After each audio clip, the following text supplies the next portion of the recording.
Nothing. No, just kidding. And the Facebook is what? Quarantine Grilling? Quarantine Grilling. Yep. Okay.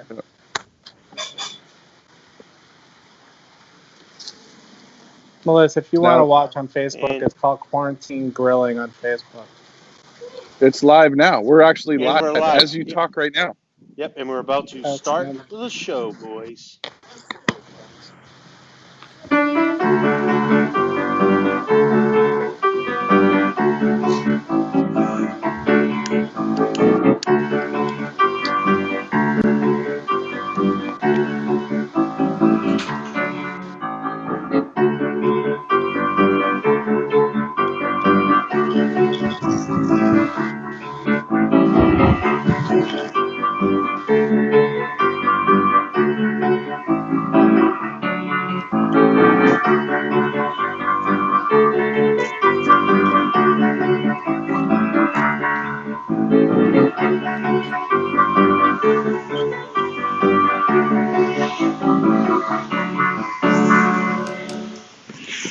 Ladies and gentlemen, boys and girls, welcome to episode 3 of Quarantine Grilling with McGee and Carney. Brian, how are you, my friend? Mr. Carney, doing well. How are you doing? Fantastic. It's pouring rain up here in northern Maine. I'm at day 30-something of my quarantine. And fortunately, for the first time in the first 3 episodes, I've got a really nice charcoal fire going, and it was started in the rain. Nice. What are you cooking on today? It finished raining last night. It's about 50 degrees outside. The sun's finally come out in the first time in about 3 weeks, so I'm hoping to have a good night tonight. You grilling with charcoal again today, Brian? I've got charcoal, lump charcoal. I don't know if you can see the temp. No smoking today. It's going to be searing and finishing. I'm slowly climbing over the 400-degree mark, so we're on our way. I don't know if you can see the star of the show right here over my shoulder, but that's what we'll be enjoying later. Beautiful, beautiful. As a reminder to everyone viewing the show, we don't discuss politics. We don't get into coronavirus talk. We're here to have a great time, talk about culinary cuisines. We've got a great show planned today. If those of you that are tuning in for the third time here have witnessed any of our other shows, you're noticing that our production value is significantly increased. We kind of look like a real show now. So there'll be some, I said today we had a new theme song that was composed actually by my mother, Jeannie Carney, composed that song. She also has lyrics, but we'll get into that at another time as that progresses. But it's nice to have this new look and definitely improving every week. And we'll go from there. But Brian, what'd you cook this week? Anything stand out for you? We had Easter over the weekend. No, nothing special. Did a lot of chicken. Actually did a lot of, I did do one specialty burger, which I'll do on a show later called the Kevin Bacon Burger. And it'll be something that I enjoy. Well, the thing I'm looking most forward to today is one of the things I give you a hard time about, Brian, is that you very rarely use fire. There's a lot of smoking, so I joke around with you a lot. So if you need any tips on actually cooking and searing with any charcoal today, I'll be happy to teach you some lessons over here. Yeah, I'll just ask Fred. You know, we got Fred here with us. So, perfect timing. So, yeah, after episode 2, we had such a good week. We'll introduce Fred in a second, but I did cook something great this week, and I posted it online, and it was on our quarantine grilling site. I did a sweet and sour pork loin. That was delicious. Yeah, it was excellent. So that was probably my highlight of the week. And then my favorite cut of beef I ate this week was a bison ribeye. But yeah, we have invited back, for people who watched it, we have invited back Fred Rui. He is our meter rater. Fred, welcome aboard. I'm going to go over so people can see you. It's just on you right now. So this is your moment to shine. Wow, the pressure is on right now. That's crazy. Well, welcome everybody. Welcome to the show. We're super looking forward to it. Got we actually have, I don't want to say our first real guest because, but actually the first one was just you guys. The second show is just me. So yeah, actually this is our first real guest. We're actually upping the game now all of a sudden. And we have graphics and we have a song that very much I enjoyed. I thought it was kind of like out of Westworld. If you ever watch Westworld, they always opened with the gunslinger kind of player piano, and I kind of dug it. I thought it was really cool. So we're really looking forward to it. If you guys like the song, give us a shout out on the questions. We're still figuring out the technology. This is our first week before a complete handoff, but I can see questions. So I want to convey your questions to them so these three guys can grill, and I can jump in and get your questions going on there. And I think we need to bring up our guest. Yes. We do. So, joining us tonight, our most anticipated guest yet. He's turned into a very good friend of mine on a professional and personal level. We have Evan Darnell of the Red Meat Lovers Club will be grilling with us this evening. So let's go over to Evan. Evan, welcome to Quarantine Grilling. Good to be here. Nice meeting you. Evan's the founder of Meat Puns.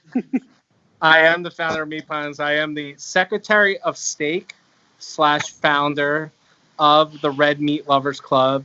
And happy to be here. Happy to grill something. And it's good to be amongst fellow steaksmen. Well, Wow. Carney, we're going to ask him what he thinks good.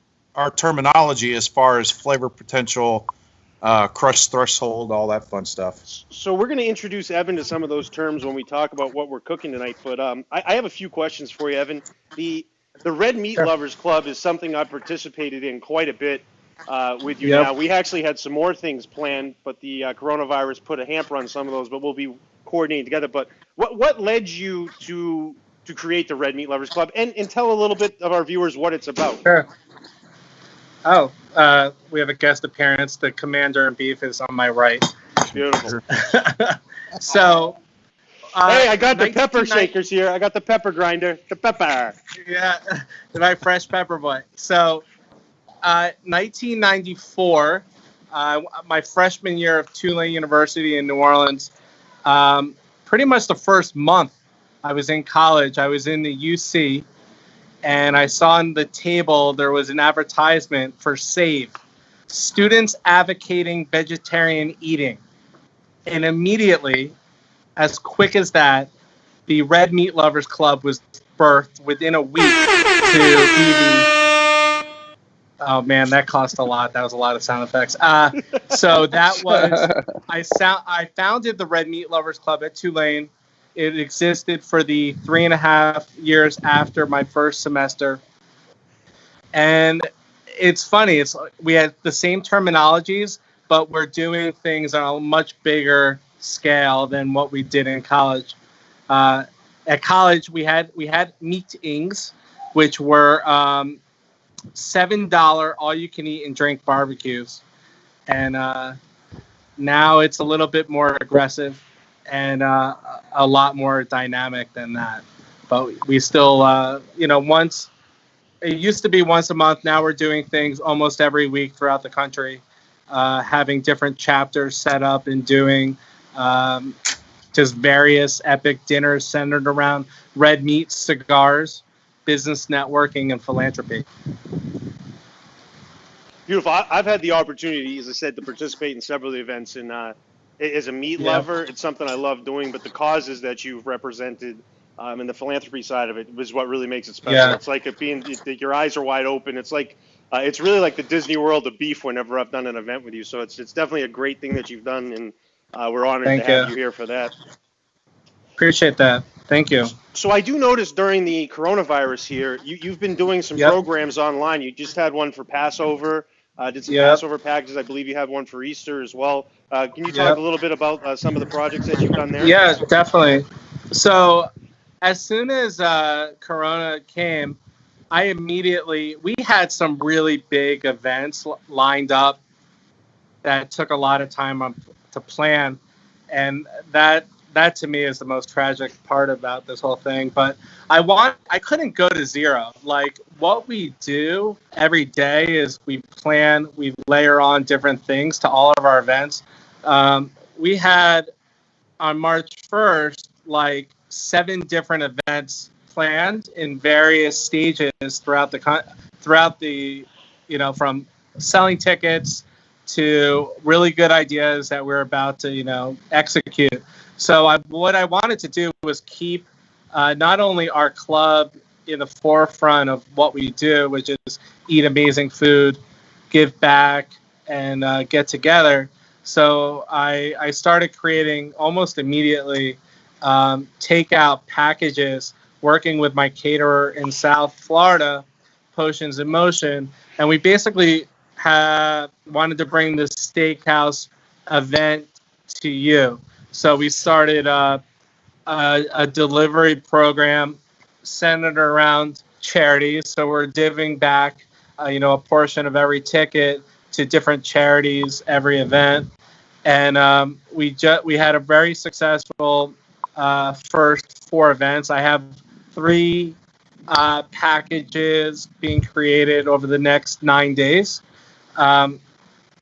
starting on Saturday down in South Florida, and then we're gonna continuously give back and eat great.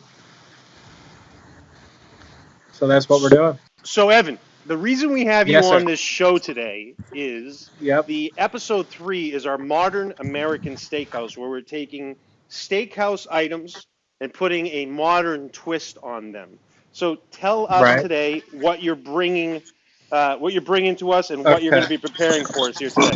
I'm gonna stand up. So right now, I got my grill already going. I got let's turn this around. All right. Beautiful. So Oof. this is what's cool about owning a club. You get to make your own spatulas. This is the Red Meat Lovers Club official Steaksman griddle. So what I have, I'm making 2 things today. 2 different steaks and 2 different families. So I have some Australian deeply marbled number 7 Australian Wagyu that I got from Naples, Florida, Jimmy P's. And then I have right here is a prime Allen Brothers ribeye that I got from my friend who runs Houston's Hillstone Company. They're actually doing meat now to go, and like that is perfectly prime Allen Beautiful. Brothers steak. And then we have some Macallan 18. We have our own cigar Nice. right there. And then so I'm gonna make 2 steaks in 2 different methods. Working that way. And then there she is. That grill gets a lot of use. Beautiful. And So, Yeah. Evan, can you go back and show me that Australian cut again? Because the yeah, marbleization on that. I mean, if we're going to start talking flavor potential, if we're going to start dropping some keywords here, That's it I right mean, look at that. That Yeah. is. Can I make? I think I'm just going to make that a screensaver. you can And actually make by the way, you can have like a new thing. I'm actually not. ham. I'm not going to. I'm not going to bash the. I don't. Not bash. I don't want to exclude the Allen Brothers because I actually have some of those steaks here as well. So, and I love them. But I'll tell you what. That marbleization on that Australian cut is absolutely amazing. So, as Crazy. Fred stated, that's what flavor potential is. The marbling Right. says that steak's going to have a great flavor potential. Yep. Hey, I Now tell you can. that, Now you can still screw it up. I mean, let's be honest. But I mean, I doubt you will. Evan, that bottle looks like it's kind of in your way. Fred, why don't you go down and grab that bottle? It doesn't look like it's in his way. You Yeah, should move it. yeah. Clearly, the 18. We should probably take it's that off. just getting in the way. So we've got Funny. Evan's I love sip, it. we've got his steak, we got his cigar that he's smoking. Brian, what are you preparing today? All right. So what I'm doing today is first off, I like Evan's hat. I'm a big fan of Snake River Farms. Oh yeah. This is 44 Farms, which is a Texas farm.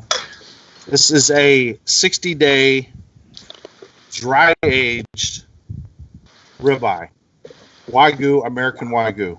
Wow. And I will be preparing that with my specialty MaCGee and cheese.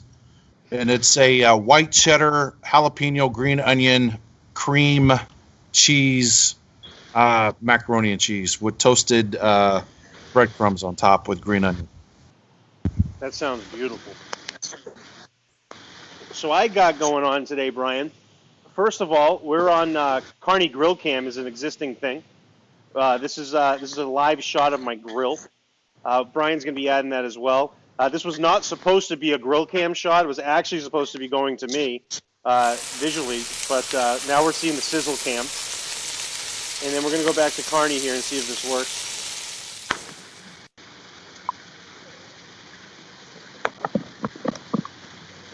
So I'm going to have to go to the full group here. So just one second. We're going to go full group. Bear with us on this. All right, so full group screen. Everybody's on screen now. I'm doing a 30-day dry-aged prime New York strip, no bone. We're going to cover that with some truffle salt. I've got 2 little quails that I've been marinating here in lemon juice overnight. The reason I'm doing quail is this is a technique that I found at a great steakhouse in San Antonio called Bohannon's. And what I did is I ordered a steak and I had them put a quail on top, and then I had them put foie gras on top of the quail, and I called it 2 birds, 1 steak. But I'm cooking 2 of these today because I'm cooking dinner for my dad. And then it's also springtime. So when the birds come back in Maine in the spring, we shoot them and then grill them up and eat them. And then my last item I'm making, which is going to be pretty unique, is the real modern twist, is going to be a creme brulee cream corn. Oof. So, boys, let's start grilling. We're going to turn it over to Fred. Fred will be in the comments section for people that have any questions. We'll try to get them out. We'll be talking with Evan as he goes through and talks about his preparation techniques and about him. One last thing, let's hear from our sponsors real quick. We have our sponsors today. Quarantine Grilling brought to you by the Wood Butcher in Maine. Wood Butcher. Brand new, just released the Wood Butcher cigar coaster and ashtray. And then our other sponsor is McGee's Smoked Meats and Crowned Heads. Thank you for McGee's Smoked Meats and Crowned Heads for that. And then today I'm smoking a 724 Factory 57 with my brand new sweatshirt that my friend Kurt Kendall sent up to me with some nice cigars. So thank you, Kurt, for that. But let's get cooking. That's what we're here for. Outstanding.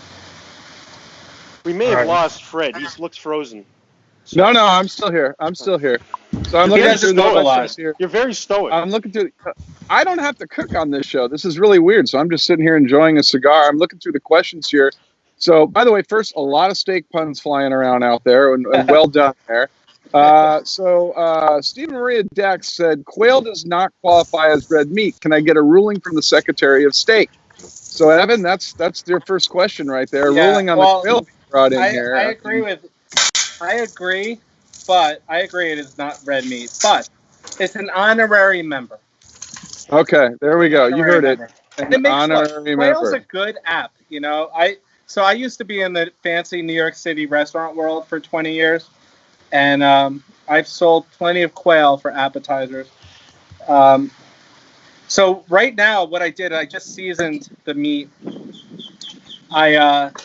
Houston's gives you their own seasoning, but I put on, I like the fancy salt, so I put on fancy salt, Maldon, cracked pepper only on the Wagyu, and then on the ribeye, I figured I'd keep it a little truer to my friend, and I put a little of their own seasoning on with a little cracked pepper and fancy salt, because life's too short not to be fancy. Very nice. I just threw my steaks on the grill, Fred, so I switched over to the sizzle cam real quick so people could get a shot of the fire coming up off the baby. Those of you following along at home, he's super proud of the sizzle cam, so just give him some thumbs up or likes on the sizzle cam, because he worked hard to show that baby off. Danny's in the chat room. He is smoking a LFD 1994. If you guys are in the chat, hey, shout out. Let us know what you're smoking while you're watching this. Curious what everybody's smoking tonight. So, Evan, quick question for you. Your temperature here, how hot are you trying to get here? Like, what are you looking at temperature-wise? It's hot. Hot. My grill, I have a especially hot grill. It is what it is. So what I did was I put the Wagyu up top, up there, and then I put the ribeye underneath to the left, because right now it's reading, well, it was reading like 800. So now it's only reading 450, but it's going to get hot. So what I'm going to try to do is I'm just grilling the ribeye, and then with the Wagyu, I'm going to finish it in this cast iron skillet in butter. Right there. Yeah. So that should work out pretty good. I'm about to pass 600 degrees. So for those of you viewing right now, we've got the three up on the screen. I'm on the left, Carney, McGee's in the middle, and Evan, our guest, is on the right-hand side. If you're keeping track online, who's cooking in what direction and what's going on.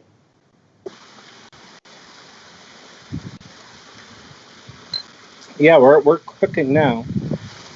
Should be a pretty good dinner. So one of the requests we had from last show and one of the comments was, when I cook, Evan, I do a tempered cooking method. I go very, very, very high heat. I'm at almost 1,000 degrees on my grill right now with the charcoal. Right. I use 50 pounds of charcoal for these two steaks I'm cooking. And I do a short period of time, and I do a lot of resting, and then it goes on to the grill a number of times. So one of the comments was they wanted to see what I was doing. So I'm going to keep my view on the grill here while I have the steaks on so people can see what I'm doing. Well, I'll tell you what. What's fun about grilling, as you obviously know, is like it's such a great way to do whatever the hell you like, whatever makes you feel like the king of your castle. One of the negative things I got going on this week is I said I'm cooking for two, and my customer this evening prefers their steak medium well, so I'm going to have to cook one of these 30-day dry-aged prime bone-in strips. No bone strips, sorry. I'm going to have to cook one of these medium well, which is going to be really emotionally challenging for me. You know, we've ever actually kicked anybody off the show, but I'm not sure what temp we do, but that's going to be getting pretty close, I got to tell you. It was very questionable. The customer's actually sitting behind me and observing. So I am going to cook it medium well for him. He happens to be my father, and they are my tenant essentially. Well, not my tenant. I'm their tenant during this quarantine. But so Evan, I got a quick question on. So you're cooking two different items here, two different qualities, two different kinds of meat, two different marbling, two different steaks with different flavor potential. Are you going to cook one of these differently because of what it is?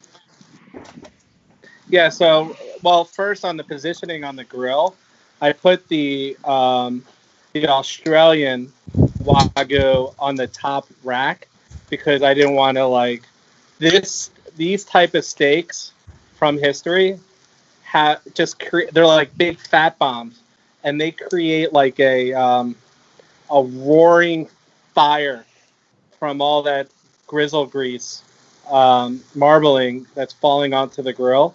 So I learned to put it up top so it won't be as hot as it won't be as hot, so I won't cause an inferno. Mm-hmm. And then the ribeye I put underneath, and then I'm gonna finish the Australian Wagyu in a cast iron skillet that I have on the grill in a butter bath. Oof. Are you adding anything to that butter, like garlic or thyme or anything like that? No, it is salted butter. Straight. Yeah, it's not a bad idea. I just, I don't have any fresh herbs, and I'm not leaving my house to get them. So it is what it is, but it will be good. It will let that marbleization of the Wagyu really sing without adding anything else to it. We talked about this last week a little bit, and it came up in the after hours session of the Q&As where people talked about seasoning. And, Evan, you can weigh in here, but we have a tendency to not season too much if you're dealing with a good quality meat. Really let the meat, showcase. You can use it as an ancillary thing to bump it up a little bit, but, talk to the meat, at least we've had on the show so far, let them speak for themselves when they're cooked right. 100%. You guys are cooking. I know that the 44 Farms. I am a spokesman.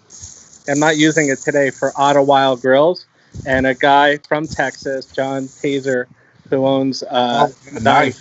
Yes. he was cooking on Tuesday on like a Zoom, and he was using that farm. Yeah, he's a I don't know a lot about him, spokesman. but I know that if he was using it, it has to be super high quality. So last week on our after show, we do a little Zoom lounge with our viewers. The question was asked, what was your bucket list type kitchen accessory? And mine was Auto Wild Grill that we mentioned. So that was, so I was like, of course. So of course you're here, and it's making me. Well, I'm buying one next week. I'm going to give you guys a little secret about Auto Wild. I don't even know if I'm allowed to say it, but it is what it is. They're coming out with a new grill. It's the one that I own, and it's really a little bit more. It's called the Auto Wild Light, even though there's nothing really light about it. It's about $400 less than the original. It's about, I think it's like $7.99 or $6.99 a grill. The thing goes to 1,500 degrees and off a propane tank. So wow, it gives it this like beautiful steakhouse crust that you can't get really anywhere like it. So it's a really special piece of equipment. They're releasing it any day now, and one is in my possession. I've already lined up to get one too. That's incredible. 1,500 degrees with propane's silly. And then how I heard about Auto Wild is my meat purveyor's Pat LaFrida from up in New Jersey. Yep. And so Yeah. they do a lot with them too. Exactly. So Auto Wilds are crazy. So you have the Auto Wild Light right now. I do. Oh. I do. And it was sent to me FedEx on Monday from Dusseldorf. And I'm really looking forward to it, obviously. So we'll see what happens. Maybe I can be a guest on your show again, and we can. It can just be me cooking on an Auto Wild. I have a feeling that I'm gonna adore it. I have my buddy. My buddy took my Auto Wild, and he's creating a custom cabinet for it. So I wanted to just give it to him, and he's going to create like the dimensions, because it does run off of propane, which I don't want to have like just like a random propane tank sitting out. So I'm making. All right, I'm putting the Wagyu in the butter bath. Beautiful. If anyone was curious, I am doing creme brulee cream corn. I do have a blowtorch. And I'm about to start the cream corn here. How I'm going to start it is I'm going to put in first, I'm going to do some shallots. I'm going to get shallots on there. And I've got a bunch of shallots in there. I really like shallots. It tastes good. So I'm going to create the base first. So I'm going shallots, white wine so the white wine can reduce. I really want the white wine to reduce. The reason I want the white wine to reduce is, one, the flavor is going to go into the items I'm putting into the cast iron here. And then two, there's this thing called an emulsion. So when you put cream with other liquids, you have to slowly bring it in. Now the challenge is when you use something like a wine or a vinegar or a citrus with cream is already an emulsion of fat. So you want to break that down and really bring it in with the vegetables that you're putting in there. So I'm doing the shallots first with some pancetta, and it's going to sit in there and reduce a little bit. And then I'm going to put some garlic in once it's reduced, and then I'll add the cream. And when I add the cream, I'm going to add my thyme and sage. The reason I'm going to put the thyme and sage in after is I want the flavor of the thyme and sage to go into the cream, and I really enjoy that myself. So that'll be the front-facing flavors at the front of your palate, and at the end of it, you'll get the richness from the cream and the white wine blend with the shallots and pancetta. So Evan is doing something right now. I don't know if everybody's going to catch it here in about 2 seconds, but a lot of guys missed this a little bit on the searing. He was actually searing the sides as well. I've seen a lot of people just throw the steak on there. So you've got it. You want to sear the sides as well, and it's nice to see Evan doing that, particularly when you're going to bring it over to a cast iron. Kurt Kendall's online now. He's going to be happy because you wore the sweatshirt on the right day. I saw Mike earlier in the comments. He's smoking a 724 1874 series Corona, so well represented there. I think somebody, Joni said to leave some steak by the front door. Evan, so there you go. He's okay. Him well, and Cooper from here.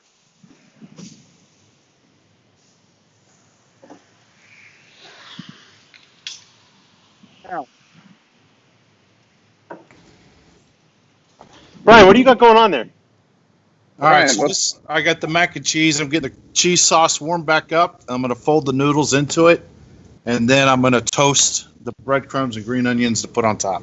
I forgot he was doing mac and cheese. I'm like, what are you making, soup there? What's going on? What's cheese sauce? How do you stop it from breaking down too much on that heat? So, yeah, I'm only going to leave it on here for a while because it's so high. I just need to get it where I can fold the noodles into. But this is green onion, diced, very finely diced green onions, jalapeno, garlic, softened in butter. And then I added about 3 tablespoons of flour as a thickening agent. And then I poured in a cup of cream, a cup of milk, and then let it thicken. And then started to fold in white cheddar cheese. And this is where it's at right now. Just get it melted and start putting the noodles in when I'm ready. And I'm assuming you're using whole milk for that, right? You're not no shortcuts here. Okay, all right. Yeah, 100% vitamin D.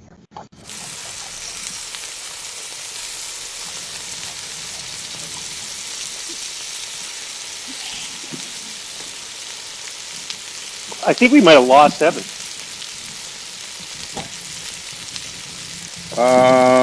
We'll find out here in a second. Yeah, I think we did. Oh, he's back. He's back. My phone overheated because it was so close to the grill. I put my phone in the freezer, and you're back. that right there is the steak tip of the week. That's the tip of the week. So that's pro tip right there. Put your phone in the freezer. My phone was in the freezer. My steaks. So to give you a breaking news update, the steaks I pulled off, and now they're just chilling on my fancy cutting board, and they're just so they're right there. Oh, look at that! That looks good. That looks really good. Oh man. There's a lot of flavor potential there. Mm. Now you didn't sear the Allen brothers, did you? I didn't sear the Allen brothers just because I wanted to do something just a little bit different to contrast. No, and it looks. I mean, you obviously got the heat there because it definitely looks like it's seared up real nice, even without the cast iron. Yeah, and honestly, like I don't if I'm cooking for my family, I'm not putting my steaks in a butter bath. But like if my friends are coming over and we're drinking and having good cigars, I'm gonna try to enhance the flavor as much as possible with butter and everything else I could layer onto that. So I do mostly. I don't use butter at all, Evan, when it comes to most of my cooking. One, because of what you mentioned. Like I'm trying to be as healthy as possible. When I'm trying to show off for somebody, trust me, it's butter everywhere. Like the sweet and sour sauce I made yesterday for Easter, I put like 2 sticks of butter in it. Boom, everybody's like, "This is so great! Like, what did you do?" I put a ton of freaking butter in it. Right. Oh, that's a little restaurant trick. Yeah. Yeah. When in doubt, just add butter. There's a really good chance it'll come out delicious. So nothing wrong with butter. You said you have a restaurant background as well, which you and I've talked about before. Yeah. That's my background, where I came from too. And what would you say from the restaurant industry that influenced? Obviously, you do a lot of cooking, but there's little parts and bits and pieces. Like, what's influenced you the most from what you experienced in the restaurant business to where you are today? Yeah, it's a good question. So I never was a chef in the restaurants. I ran restaurant companies. I've been, I started off being a young general manager. So it's always about like creating unique experiences. I have a lot of faith in our culinary partners that we work with. I try to work with the best in class. So you're always as good as your last event. Like I can do incredible events after incredible events, but if I'm not trying to better the event, then like our club isn't as dynamic as I want it to be. So we're really trying to reinvent the wheel in a great way every single time. So we that hospitality of taking care of people and making sure that people are enjoying their event. You know, our tickets are anywhere between like 125 and 350 bucks. So it's not lost on me that it's like an investment in an experience. So I try to, create as much value into our events and create, as much of a dynamic experience as I possibly can. So what has been one of your proudest? You do great. You've done great events. Every event I've been to of yours has been amazing. Thank But you. what's been one of the ones where you've wanted to get it done? It's something you've wanted to do, and there's been pieces of it that made it even more special to you. I think the first time we ever gave a live wish to a Make-A-Wish kid, it's been made, if you're not crying at that moment, there's something wrong with you. That time, we brought Bo Jackson in, the baseball player, who happened to be like my favorite athlete growing up. So I was like, I want to create a club where I can work with Bo Jackson one night. We rented out FAU football stadium, and we created a night of Bo Jackson where it was like a Q&A. We were eating his line of meat, and it was for Make-A-Wish Foundation. And that night we gave a live wish to my friend Cole. We sent him and his family to Hawaii, and it was a surprise. So it was just a really nice night. We brought Katz's Deli from New York. Oh, wow. To South Florida. It was the first time ever in their 120-year history where they left the island of Manhattan. That was the best event I ever did, and at the same time it was not the best because it was really big. It was almost 300 people. It was very dynamic. People waited a really long time for the hand-cut sandwich. And it was just hard to feed that many people something that is hand carved. So I learned a lot that night. But that was just, it was like, I try to go big or go home. Like we did the event together, John, the official Make-A-Wish Super Bowl party, and that was just a really fun, nice night. We sent the girl to Alaska. Yeah, that was a great night for her. Yeah, and we featured your Super Bowl cigar, and that night it was our first event ever in Miami. So our club's nucleus is about an hour and 15 minutes north of Miami. So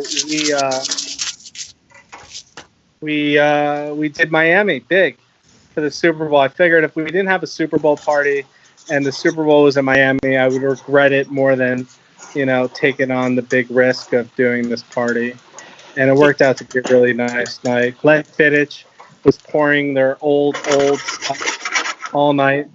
And your cigars and Quality Meats did a great job. So it was an awesome event.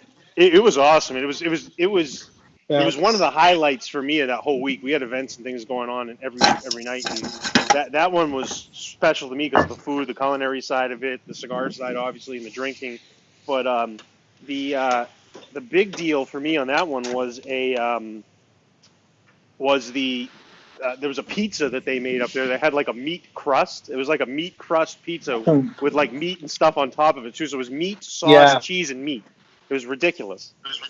Yeah, that was their famous quality Italian chicken parm that's the size of a 18-inch pizza that looks like a pizza, but instead of the crust, it's minced chicken that's fried till it's crispy, and then layered with the traditional Parmesan ingredients. That thing was epic. At my events, I don't eat really. My wife doesn't believe me, but I feel like it, for me personally, it like ruins the momentum of the night. But I saw it being consumed, and I've had that dish before in New York City. It's very good. That sounds really good. Brian, what are you working on? Looks like you're doing the breadcrumb crust for the mac and cheese there. Yep, I'm giving it a good little toasting. And now, what is that? Panko? Is that panko crumbs or is that breadcrumbs? What is that? That's panko with some finely diced green onion. Nice.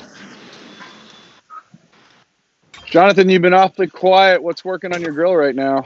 So I got a problem over here. I've run into some issues. I think I might. So I'm working on the medium well steak over here, and I had the medium well steak on, and I forgot that I put my medium rare steak on, and I had it a little bit too long on one side. So I'm afraid that I may have surpassed the crush threshold on my medium rare steak, but we'll find out at the end. There's definitely. The medium well is perfect, but the one side of my other steak is a little off. So that's why I was a little quiet.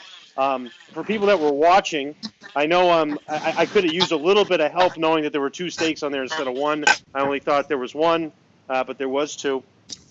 So we got that fixed over there, so we'll see how that lines up. I just added a little more white wine to my pancetta and shallot mix, and I also added the garlic. So after this reduces a little bit more, I'm going to add in the corn. I also put a little oil in there, and then once the corn goes in, I'll put the cream on and the thyme and sage. All right, so Evan's cutting into, it looks like the Australian here. Yeah, let's go. Let's bring Evan on the main screen for that. Yeah, we want to see that. That's a medium, which is actually, I'm not like everyone. It goes by different cuts. Like I don't know 100%. If you guys can see this. Yeah, no, that's good. And let's see what the ribeye is doing. So, I honestly, if I have a thick cut ribeye, I prefer medium just because it breaks the fat down a little bit more. Exactly, I agree. So I'm just gonna. Yeah, that's medium too. But honestly, to me, I'm not that picky when it comes to like I'll take medium rare, medium, all day and night. It is what it is. But the thing about this Wagyu is like it's such a like flavor bomb of fat that it. Oh man, that is really good. The worst thing about this show, Evan, is everyone that's cooking, we're all separate because it's quarantine. So if we can ever bring this together, it'll be great. But the worst thing is like right now you're eating and I'm violently jealous and I'm never gonna get to taste what you're cooking right now. Right. So good. So good. So my wife's looking at me like feed. So I'm gonna slice it up for the family. So, I think Evan brought up a really good tip though that we talk about like I'm a medium rare guy, but there are cuts, particularly when you start talking about something a huge marbleization.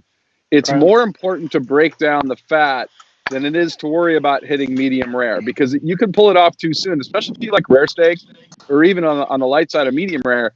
You didn't give enough of that fat time to break down, so it'll still be good. But you actually might enjoy it better at medium as long as you fully break down that marbleization. Oh my God. So, Evan, now that you're eating, there's something that we want to bring to the attention of our crowd here. There was something that, that showed up online. This. So, yeah, I'm going to put it up, Fred. You can address it with him. It's a little awkward. Yeah, so I found this online, and I really didn't know what to do with this information, and maybe you can help us out a little bit and maybe explain the backstory to this. I think I'm not controlling it, but I had sent this to Jonathan earlier in the week. Oh, it's live. Let's. It's live right now. Oh, I don't think you can see it. He can't, but he knows exactly what we're talking about. So this is you doing some sort of dance in your house.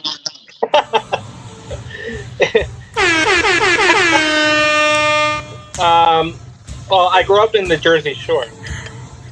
If that doesn't explain it, but I mean, look, people are going a little crazy, and live dancing, I know, is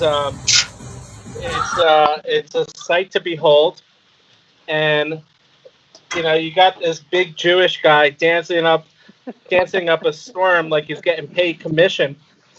I figured I'd give people a little laughing break. It is not intended to be nothing less than that. I'm embarrassed to say you look like you had some skills there, and I don't know. I'm not seeing this on the live broadcast yet, but I'm embarrassed to see you had some skills. There's no skills. That was not random moves. Those were not random moves. That was some Backstreet Boys stuff that was rehearsed. Yeah. Well, I'd like to say yes to that. But maybe it's natural. Maybe it's just natural talent, like that. I can figure out. This is the steak on a plate. I'm inside now. It is not 90. I need that looks delicious. That looks good. I don't know if you can see mine, but it is perfect. Oh, there we go. What a nice little mac and cheese side there. Definitely sticking to the Steakhouse rules for the show today. Yeah. Yeah, this came out perfect. It looks actually a lot better inside than it did outside. But it will taste good. I'm hoping that my family likes it. And so I've been known to dance. I've been known to lift heavy things, and whatever we're good at, we try. That's right. And,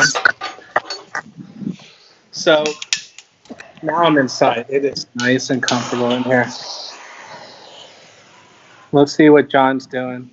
So I just put the cream in, and I put the cream in the corn in. So I lost there's a lot of wind out here, so I lost my heat. The little grill top went off, the burner. So I relit that with my torch. So we're going to bring the corn and the cream up to heat.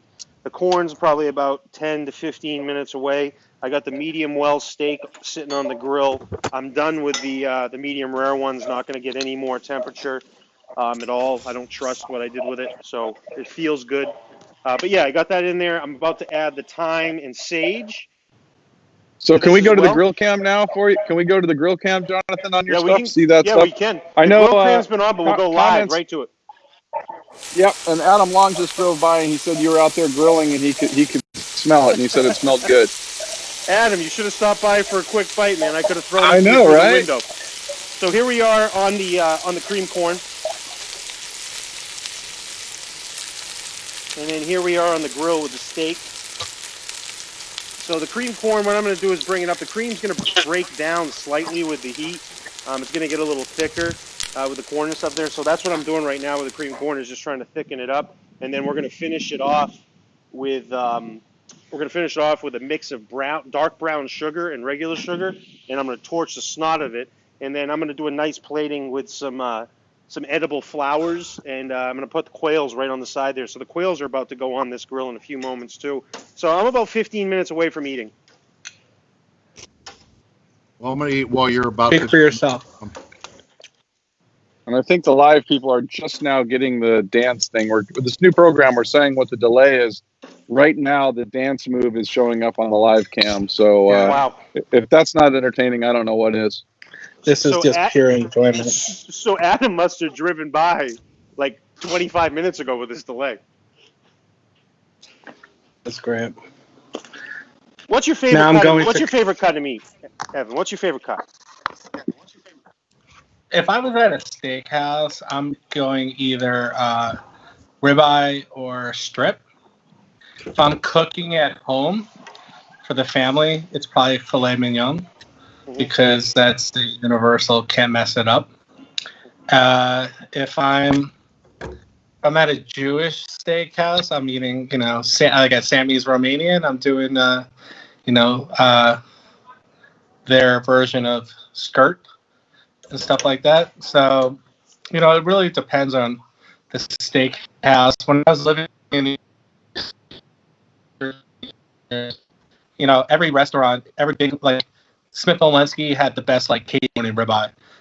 Sparks had the strip steak. Things like that.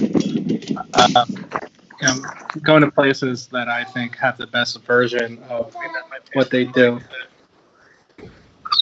So, Evan, what's your favorite dish that you prepared for Passover? What's my favorite dish? What was your favorite dish that you prepared for Passover? What's your favorite Passover dish? So we did a Passover. I had, I believe in my product. So we had our package. We unboxed it. Potions in Motion does an amazing job for us when it comes to just being an amazing caterer. So they did a beautiful brisket, and then equal. I had my Easter package delivered yesterday, so tonight I'll have. I'm taking the skirts or the stuffing from the Easter package, and I'm gonna mix it with all that steak that I just made. So, Evan, I have a special request. There's one question I'm going to ask you after this, but I need to get some ground pepper, and I'm not quite sure if we have a pepper expert available that could maybe aid me as I ground this pepper. Is that something we can get done? I don't know. It's going to take a $20 bill, but the kid, let me see what he is up to. He's sort of famous in the Red Meat Lovers Club. Sort of. He is famous. Can you please? There's been a request to be Fresh Pepper Boy. Let's see if he can get in a quick mood to be the Fresh Pepper Boy. So I have a pepper grinder, and I'm not quite sure how to use it. Okay. Would you like me, please, Awesome. The commander in beef there. The commander in beef. Beautiful. That made the pepper going on there so much better. Special cameo by Fresh Pepper Boy. Evan, Joni just said to tell him about your private dance lessons. Oh, that's great. That's great. We dance lessons and steak cooking lessons done by me. So we're going to be launching. So everyone can find us on Facebook at our closed Facebook group. Anyone who's friends of your show is obviously cut from the same cloth of any steaksman in our club. So you find us at Red Meat Lovers Club. It's a closed group. We have about 2,400 people in it now. Not everyone gets in, but judging by, like I said, your people are our people. So it's Red Meat Lovers Club. I hope that everyone can join us. And then all of our events are on our website at redmeatloversclub.com. So we go there. You find out what we're doing. We have clubs in Nashville, Toronto, New York City, obviously South Florida, and soon to be Maine. Maine is definitely in, and I think we can expand in New Hampshire. Right now on the screen, I have the Red Meat Lovers Club website up. The video you all have on that main page makes me the hungriest of anything. It's a beautiful steak in a pan with just beautiful butter. It's gorgeous. Yeah, it's a signature move of the club. We have some good stuff coming up. We'll see when we can execute it, but we're definitely going to be doing something in Nashville at Luke Bryan's new steakhouse, E3. It's owned by Luke Bryan, Jason Aldean, and Adam LaRoche. We had an event there April 29th, but we are obviously not having it now. But that will definitely be rescheduled. And then we were going to have another event the next day to kick off Kentucky Derby weekend in Owensboro, Kentucky. So hopefully that will be back on the books sooner than later. And we can, keep on doing what we do. We have, so you asked me what the event that made me most proud. I would say that the one that we had in February, we raised, so every event that we do, we connect it to a different charity. And the charity, we've raised $450,000 in the last 25 months. Wow. Picking different charities. Oh, that's great. That's great. Yeah, it's fun. And all that money comes from, it's not from ticket sales. And Red Meat Lovers Club is not a non-for-profit. We're a for-profit business. But it comes from silent auction, raffle, and live auction. And all the money that we raise that night, 100% of the money goes to these various charities that we raise money for. So we raised $100,000 in one night. February, I want to say it was like the 18th. It seems like 12 years ago. But, yeah, for a little kid named Jordan Ogman. Google that, Jordan Ogman. And we raised $100,000 in one night for him, doing what we do. So that was a really special night. So that was probably the highlight of the club. And I can't wait to the future where we can have more chapters, and you can reach out to me if any of your viewers want to say, I think I want to have a chapter in my city. It's that easy. It's putting together, 50 to 75 guys on the first time, which is somewhat difficult. Some people have more challenges than others, but we come in and we do what we do, and then hopefully, it becomes a self-sustaining club. I haven't missed an event yet, but one day I may have to. We've done 75 events, including our to-go events in the last 30 months. So it's a lot of good events that we've been doing. I mean, that's amazing, man. Congrats on that. I mean, to take something you love and then also to give back like that, and not even in small dollars. I mean, those are big dollars that make a difference in the charities that you're supporting. And kudos to that, man. That's awesome. Thank you. It's interesting. Like, it's funny. Like, the smaller the charity, like the more help we get for our events. I have some favorites. Connected Warriors is a local one. They teach yoga to veterans that have PTSD. It actually really helps. And then Selfless Love, they connect foster kids with forever families using the technology behind Match.com. And, obviously Make-A-Wish is amazing. We do a lot of stuff with MS and cystic fibrosis. The way that we find our charities is through our club is run on sponsors. So when you go to our website, you can check under Partners in Crime, and you can see the companies that we work with. And they're really just really dynamic companies like, Allstate Insurance, Bank of America, local guys, amazing lawyers and chiropractors down here. And their generosity lets me do this full time. Plus my wife. The truth be known, my secret sauce is I have an amazing, successful wife that is works with Rodan and Field Skincare, and without her, there would definitely be no Red Meat Lovers Club. But that was super smart to shout out to her before the show ended. That was a good move on your part. Yeah. Just in time. Yeah, exactly. How's your steak looking, John? So mine's in good shape. My steaks Everybody are else resting. The quails are on the grill right now. So I'm going to start my plating. The cream corn is coming to a boil over here, which is nice in a simmer. So I'm letting that continue on. I lost temperature on it again because of the wind here. There's a lot of wind in my background. Thank God I had this torch.